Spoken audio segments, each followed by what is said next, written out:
keep taking your calls. Lee, Scott, Brian, Joe, and others. 866-582-9933. But first, I want to tell this little story. It's posted over at the INFOWARRIOR.com right now. It's my latest Bobby Bloggins. And basically, I went down to New York City this year, and I'm down at Ground Zero, and I'm giving interviews to people and handing out DVDs. And one of these little debunker pieces of filth comes up to me. Teenage kid comes over, hey, can I tape you? And he can't even really look at me in the eye. And I should have realized right then that he was going to be an idiot. But whatever. I give everybody an interview. It doesn't matter. It doesn't matter who you are. If you agree with me or disagree with me, I'll let you tape me. I have no problem answering questions.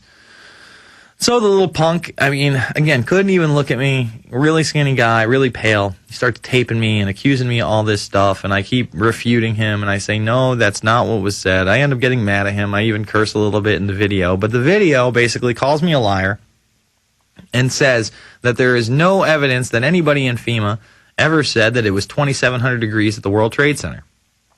And I say, no, that's not the case. I have the article. It's less than a week after the attacks, and then in his little YouTube video, he puts up there, no, you can Google it. You can go to InfoWars and Prison Planet. It's not true. Jason Bermas made it up. And the headline is, what the heck is Jason Bermas talking about? I'm a little debunker. Little weasel face.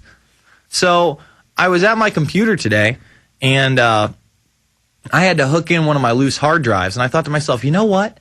I know that this 2,700 degree FEMA article that I talked about in this video is on this hard drive, and it's never been posted, folks. See, I do research outside of the web as well, believe it or not. I watch all sorts of news clips. I read all sorts of newspapers, and one of the things I did for Fabled Enemies that a lot of people don't do for their films is I went through basically September 12th through a one-year period of New York Newsdays and other magazines.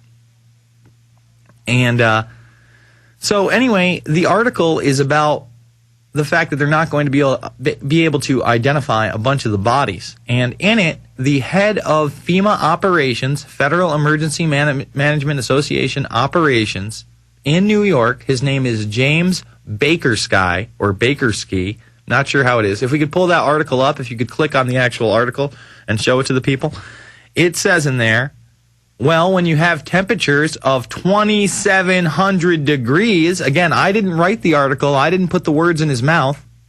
When you have temperatures of 2,700 degrees, you get a cremation effect. Just click on the actual article and you'll be able to zoom in on it really well so we can actually show people that. There we go. Zoom in. It'll give you the little zoom button when you get on there. It's actually there you go, right there. Boom. Now, if we can scroll down a little bit, I'll tell you when to stop. We'll get right to the quote for the prisonplanet.tv. Right there. Stop. As you go farther down, let's see. It actually is right. Where is it? Right there. Boom. It's the third paragraph. No, stay. What we're looking at, those items that are being recovered now are pieces, Bakersky said. Look, this is a 110-story building. We're still at the top levels. You probably are going to find body parts or nothing because of the fire, of the blast. When you're talking about temperatures of 2,700 degrees, what do you have? You have a cremation effect.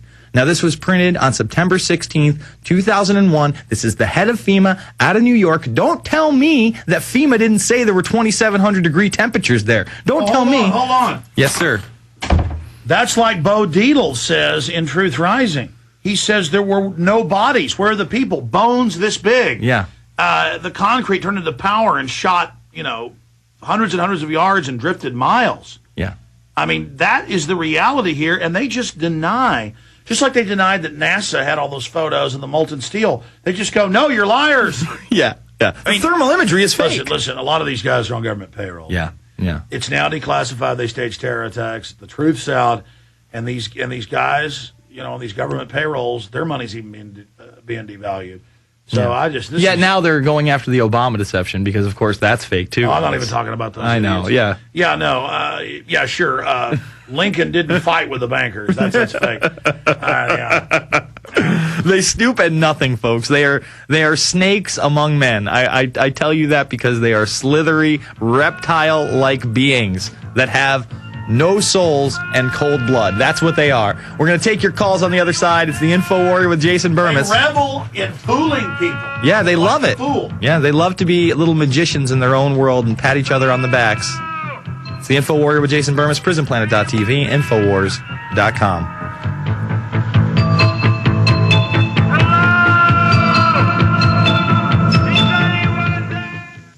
Alex Jones here with a question. What does humidity mean to you? Most people think of hot and sticky summer days, but many people are beginning to realize that humidity can be a valuable source of pure drinking water.